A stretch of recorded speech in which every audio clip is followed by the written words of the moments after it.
자, 이제 아브라함을 부르고 25년이 지난 시점에 됐을 때 하나님이 약속의 말씀을 이루십니다.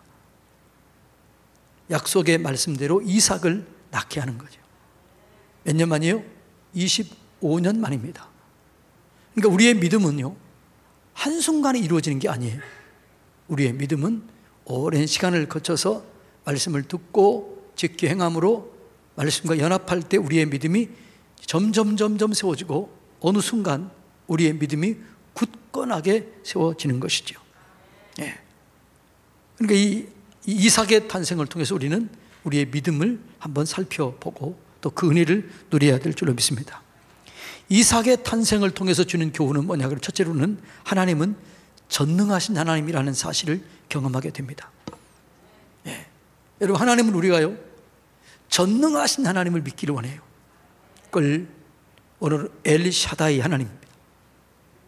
부족함이 없으신 하나님, 완전하시고 온전하시고 충분하신 하나님, 이 하나님을 경험하기를 원한다는 거죠. 하나님께서 아브라함에게 이렇게 말씀하십니다. 자, 창세기 17장 1절 말씀 다 같이 읽습니다. 아브라함이 99세 때에 여호와께서 아브라함에게 나타나서 그에게 이르시되 나는 전능한 하나님이라 너는 내 앞에서 행하여 완전하라. 무슨 말이에요? 나는 전능한 하나님이다. 너는 내 앞에서 나를 향한 믿음을 보이기를 원한다. 그래서 하나님께서 아브라함에게 불러서 이 약속을 주셨는데 내가 너로 큰 민족을 이루겠다. 내게 복을 주어서 내 이름을 창대하게 하고 너를 통해서 천한 만민이 복을 받게 하겠다. 이것이 아브라함을 부른 첫 번째 말씀이었습니다. 그런데 이 말씀을 아브라함이 온전히 경험하기 위해서는 아브라함이 전능하신 하나님을 믿어야만 했어요. 그래서 하나님은 아브라함이 아이를 낳을 수 없을 때까지 기다린 거죠. 사라가 여성으로 아이를 낳을 수 없을 때 생리가 끊어질 때까지 기다린 거예요. 그리고 아브라함도 사라도 인간의 힘으로는 이제는 더 이상 불가능했을 때 하나님이 나타나셔서 전능하신 하나님을 보여주었던 것을 볼 수가 있습니다. 여러분, 하나님은 우리가 하나님을 믿되 전능하신 하나님을 믿기를 원하십니다. 예. 그래서 그 믿음이 세워져야 우리가 세상을 이기고 세상이 감당하지 못할 하나님의 사람이 되는 것이지요. 그래서 요한계시록 1장 8절에 이렇게 말씀합니다. 다 같이 읽어볼까요? 주 하나님이 이르시되 나는 알파와 오메가라. 이제도 있고 전에도 있었고 장차 올 자요 전능한 자라 하시더라. 하나님은 알파와 오메가라는 거예요. 처음과 마지막이에요. 하나님은 과거도 그래서 현재고 현재도 현재고 미래도 현재입니다. 그래서 하나님은 모든 것을 할 수 있습니다. 그 하나님을 우리가 알리기를 원하고 우리가 믿기를 원하는 것이라는 거예요. 예. 그래서 하나님께서는 이 전능하신 하나님을 경험하기 위해서 하도록 하기 위해서 기다리고 기다렸다가 하나님의 말씀하신 때에 이루는 것을 볼 수 있습니다. 여러분, 우리 그리스도인들이 어려움을 안 겪는 게 아니에요. 그리스도인들도 어려움도 겪고 환난도 겪고 질병도 걸리게 되고 어떤 면에서는 다른 사람들보다 오히려 더 큰 고난을 겪을 수 있습니다. 그런데 우리 그리스도인들에게 주는 고난의 목적이 있어요. 왜 하나님께서는 그 고난을 환난을 허락하시는가? 왜 그럴까요? 전능하신 하나님을 경험하도록 하기 위한 거예요. 여러분, 내 힘으로 할 수 없을 때, 내 능력으로 할 수 없을 때 그때 하나님의 은혜가 필요한 거예요. 우리는 그때 기도하다가 전능하신 하나님을 경험하게 될 줄로 믿습니다. 여러분, 환난 가운데 있고 고난 가운데 있고 여러분 의사도 포기하는 질병이 있다 할지라도 그때 포기하지 마시기 바랍니다. 그리고 그때 전능하신 하나님, 그 하나님, 내가 그 전능하신 하나님을 경험하기를 원합니다. 아브라함이 경험했던 그 전능하신 하나님, 그 하나님이 내 하나님인 줄로 믿습니다. 그리고 나갈 때 하나님께서 동일한 은혜로 여러분 가운데 역사하실 줄로 믿습니다. 두 번째로 이삭의 탄생을 통해서 아브라함은 말씀을 이루신 하나님을 경험합니다. 하나님께서는 아브라함에게 계속해서 말씀을 하셨고 말씀을 오늘 이루신 그 하나님을 말씀하고 있습니다. 자, 21장 1절로 2절 다 같이 읽습니다. 여호와께서 말씀하신 대로 사라를 돌보셨고 여호와께서 말씀하신 대로 사라에게 행하셨으므로 사라가 임신하고 하나님이 말씀하신 시기가 되어 노년에 아브라함에게 아들을 낳았다. 이렇게 말씀합니다. 여러분, 하나님은 아브라함에게 계속해서 반복적으로 얘기를 해요. 내가 너에게 아들을 낳게 할 것이다. 내가 너에게 자녀를 줄 것이다. 내가 너와 사라를 통해서 자녀를 반드시 줄 것이다 라고 말씀하셨습니다. 하나님께서는 아브라함의 이름을 바꿔주면서도 그 믿음을 아들을 줄 것을 믿기를 원하셨습니다. 자, 창세기 17장 5절 다 같이 읽습니다. 이제후로는 내 이름을 아브라함이라 하지 아니하고 아브라함이라 하리니 이는 내가 너를 여러 민족의 아버지가 되게 함이니라. 아브라함이라는 뜻은 높은 아버지, 큰 아버지라는 뜻이에요. 그런데 아브라함은 무슨 말이냐면 열국의 아버지, 온 백성의 아버지, 그런 의미예요. 너는 이제 큰 아버지가 아니라 열국의 아버지가 될 것이다. 그걸 믿으라는 거예요. 그렇게 말씀했습니다. 자, 15절 16절에 보면 사라에게도 똑같이 얘기합니다. 다 같이 읽어볼까요? 하나님이 또 아브라함에게 이르시되 내 아내 사레는 이름을 사레라 하지 말고 사라라 하라. 내가 그에게 복을 주어 그가 내게 아들을 낳아주게 하며 내가 그에게 복을 주어 그를 여러 민족의 어머니가 되게 하리니 민족의 여러 왕이 그에게서 나리라. 네 후손을 통해서 수많은 사람들이 나오게 될 것이다. 그래서 사라는 여러 열방의 어머니가 될 것이다. 열국의 왕이 그에게서 나게 될 것이다. 계속해서 말씀하고 있어요. 18장에서도 똑같이 하나님께서 아브라함에게 또 얘기합니다. 자, 18장 10절로 14절 다 같이 읽습니다. 그가 이르시되 내년 이맘때 내가 반드시 내게 돌아오리니 내 아내 사라에게 아들이 있으리라 하시니 사라가 그 뒤 장막문에서 들었더라. 아브라함과 사라는 나이가 많아 늙었고 사라에게는 여성의 생리가 끊어졌는지라. 사라가 속으로 웃고 이르되 내가 노쇠하였고 내 주인도 늙었으니 내가 무슨 즐거움이 있으리요. 여호와께서 아브라함에게 이르시되 사라가 왜 웃으며 이르길 내가 늙었거늘 어떻게 아들을 낳으리려 하느냐. 여호와께서 능하지 못할 일이 있겠느냐. 기한이 이를 때에 내가 내게로 돌아오리니 사라에게 아들이 있으리라. 여러분, 하나님께서 아브라함에게 얘기한 걸 들어요. 내가 내년 이맘때에 아들을 낳게 할 것이다. 근데 사라가 그 말을 듣고 뒤에서 속으로 웃어요. 웃기시네.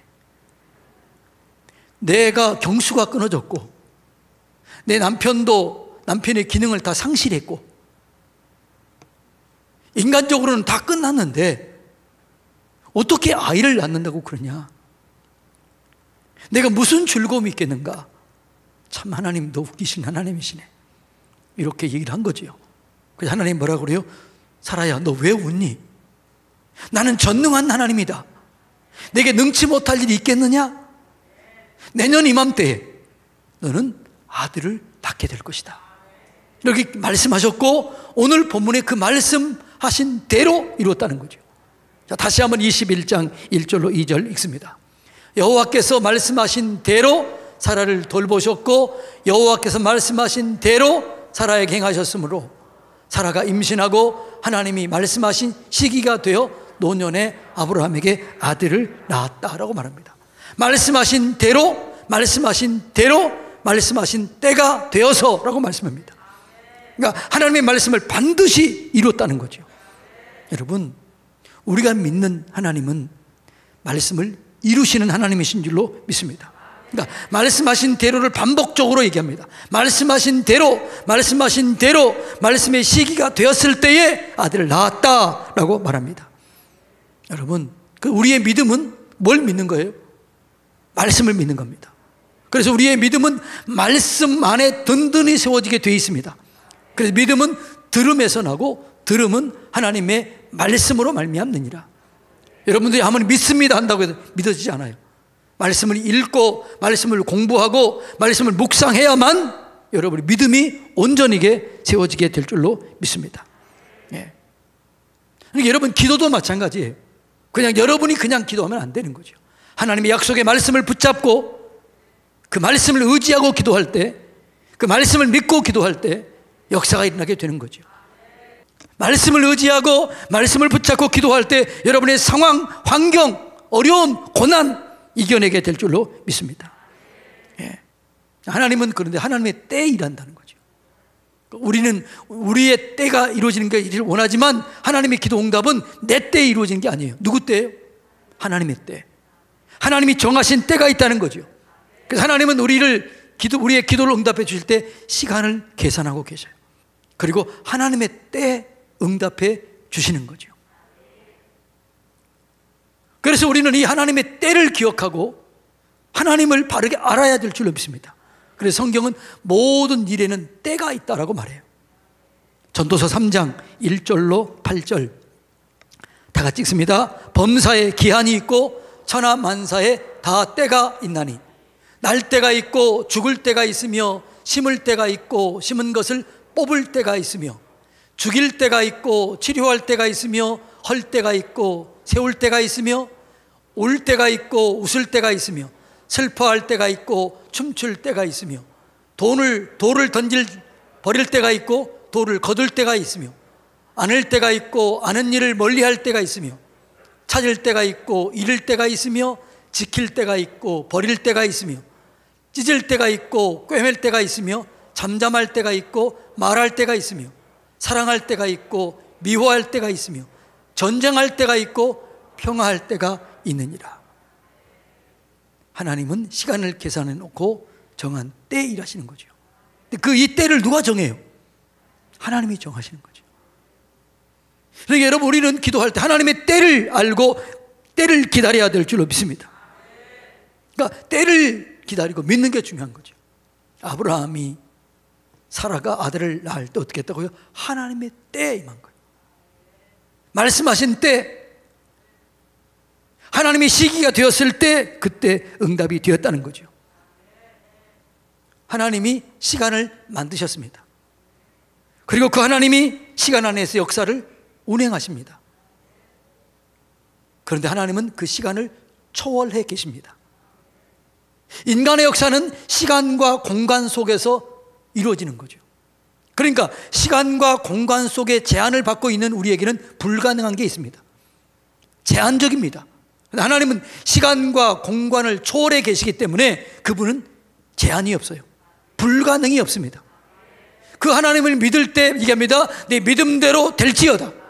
그러니까 그 하나님과 연합할 때 우리에게 하나님의 영광을 경험하게 되는 것입니다. 예. 여러분, 그래서 성경은 뭐라고 그래요? 하나님은, 사람은 할 수 없을 때 하나님은 능히 할 수 있다. 그래서 초월적인 하나님, 이 하나님을 믿으라는 거예요. 그래서 하나님을 믿으라, 하나님의 믿음을 가지라, 이렇게 얘기합니다. 여러분, 인생의 문제를 풀어갈 때 하나님을 계산에 넣으시기를 바랍니다. 어떤 문제에 봉착했을 때, 어떤 역경을 만났을 때 여러분 힘으로는 도저히 안 돼요. 그때 이렇게 외치세요.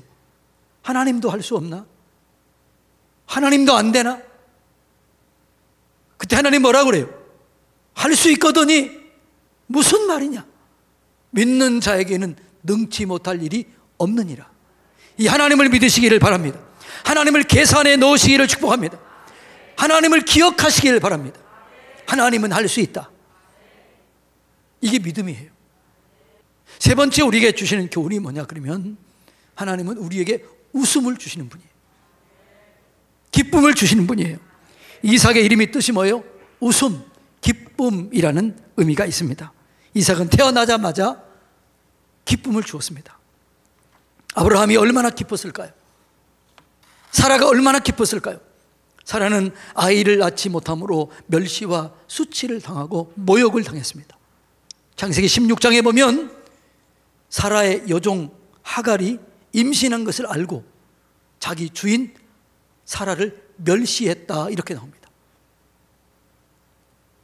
그래서 사라가 아브라함에게 얘기합니다. 내가 당신의 품에 내 종을 넣었더니 내 종이 아이를 낳고 나를 모욕했다, 나를 멸시했다, 이렇게 합니다. 그러니까 사라는 아이를 낳지 못할 때 멸시, 수모, 그렇게 이 천대를 당한 거죠. 모욕을 당한 거죠. 그런데 이삭이 태어나면서 그 모멸감, 수치가 다 사라졌습니다. 그리고 웃음이 회복됐습니다. 기쁨이 회복됐습니다. 여러분, 그런데 이삭은 예수님을 상징해요. 여러분이 진짜 예수님을 만나면 우리 속에 이런 변화가 일어나게 될 줄로 믿습니다. 예수님을 만나면 우리 속에 있는 두려움이 사라지고 염려가 사라지고 걱정이 사라지게 되는 거죠. 그 예수님을 만나면 진정한 기쁨이 우리 속에 솟아나게 되는 거예요. 저는 1986년도 예수님을 만났습니다. 얼마나 기뻤는지. 하늘을 봐도 땅을 봐도 떨어지는 낙엽을 봐도 내가 돌부리를 체임을 당하도 기쁜 거예요. 이게 실제예요. 예수님 만나면 그렇게 될 줄로 믿습니다. 네. 우리에게 기쁨을 주는 분이 예수 그리스도입니다. 예수 그리스도는 가난한 자들의 친구셨습니다. 병든 자를 만나서 고쳐주셨습니다. 소외자들과 함께 했습니다. 귀신을 쫓아냈습니다. 그리고 우리를 위해서 죽으시고 우리의 저주를 끊으셨습니다. 그리고 우리를 위해서 부활하심으로 그분이 하나님의 아들이라는 사실을 확증해 주셨습니다. 그분은 빛이셨고 생명이셨고 사랑이셨습니다. 그러니까 그분을 만나면, 진짜 인격적으로 만나면 변화되는 거죠. 여러분이 진짜 교회를 왔다 갔다 하는 것이 아니라 진짜 예수를 만나야 될 줄로 믿습니다. 아직도 여러분들이 교회는 다녔지만 예수님을 만나지 못한다면 여러분들은 그냥 종교인이에요. 아무런 능력도 없어요. 기쁨도 없어요. 즐거움도 없어요. 부담이 되는 거예요. 그러나 예수를 진짜 만나면, 예수 믿는 것이 내 인생의 가장 소중한 일이 되게, 소중한이라고 느껴지게 될 줄로 믿습니다. 두려움이 사라지게 될 줄로 믿습니다. 한순간에 슬픔과 염려와 근심, 수치가 사라지게 될 줄로 믿습니다. 여러분, 성탄은, 이번에 이제 성탄주일이 있는데, 자기 몸을 우리를 위해서 내어주시기 위해서 오신 가장 축복의 날입니다. 하나님이셨던 그분이 인간의 몸을 입고 오신 거예요. 인카네이션이라고 그러잖아요. 성육신했다는 거죠. 생각해 보세요. 하나님이 어떻게 인간의 몸을 입고 오셔서 우리를 위해서 구원하셨다. 이게 진실이다. 이게 사실이다. 그러면 너무너무 기쁜 거죠. 이게 믿어지게 되면 감사가 넘치게 될 줄로 믿습니다. 이것이 믿어지고 이 사실을 증거하는 여러분들이 되시기를 주님의 이름으로 축복합니다. 예. 그러니까 사라는요, 이제 이삭은요, 약속의 말씀에 따라서 온 거예요. 계속 내가 이삭을 주겠다, 아이를 낳겠다 약속하신 거예요. 근데 그 약속대로 예수님도 약속을 주셨어요. 내가 베들레헴에 낳게 하겠다. 고난을 받게 하겠다. 위로자가 되겠다. 그분은 나귀를 타게 될 것이다. 계속 말씀해 주셨습니다. 그 말씀대로 오셨습니다. 그리고 우리의 구원자가 되셨습니다. 우리의 저주를 담당하셨습니다. 그러니까 이삭은 누구를 상징해요? 예수님을 상징하는 거예요. 예수님을 예표하는 거예요. 여러분, 아브라함은 약속의 말씀을 믿었습니다. 그리고 그 믿음으로 아들을 얻은 거예요. 사라는 믿지 않았지만 아브라함은 믿은 거예요. 그래서 아브라함이 믿음의 조상이 된 거예요. 자, 어떻게 믿었느냐? 창세기 17장 19절 다 같이 읽습니다. 하나님이 이르시되 아니라 내 아내 사라가 내게 아들을 낳으리니 너는 그 이름을 이삭이라 하라. 내가 그와 내 언약을 세우리니 그의 후손에게 영원한 언약이 되리라. 이렇게 말씀하고, 그러니까 이 말은 무슨 말이냐 하면 아브라함에게 하나님 됐습니다. 나 엘리에셀이면 충분합니다. 내 종을 그냥 양자로 삼겠습니다. 됐습니다. 그러니까 하나님 뭐래? 아니다. 내가 너와 내 아내 사례를 통해서 아이를 낳게 할 것이다. 그리고 너는 내 앞에서 완전하라. 그리고 할례를 말씀해요. 그때 아브라함이 할례를 믿음으로 행합니다. 자, 그게 19절로 23절로 25절입니다. 다 같이 읽습니다. 이에 아브라함이 하나님이 자기에게 말씀하신 대로 이날에 그 아들 이스마엘과 집에서 태어난 모든 자와 돈으로 산 모든 자, 곧 아브라함의 집 사람 중 모든 남자를 데려다가 그 포피를 베었으니 아브라함이 그의 포피를 벤 때는 99세였고 그의 아들 이스마엘이 그의 포피를 벤 때는 13세였더라. 그러니까 하나님께서 하나님의 말씀을 믿어요. 그러니까 아브라함 자신도 아들도 이스마엘도 그 집에 있는 모든 자들 할례를 받아요. 믿었던 거죠. 약속의 말씀을 믿은 거죠.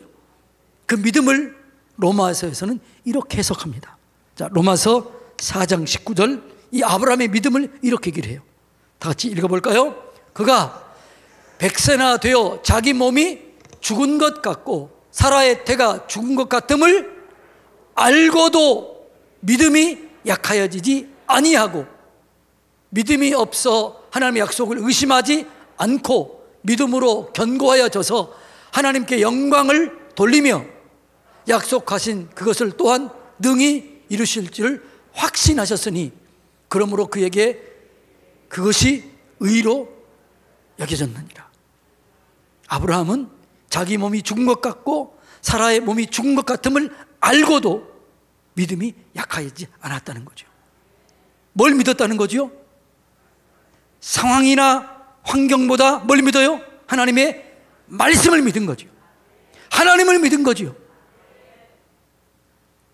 그 믿음 가운데 기적이 일어나는 거예요.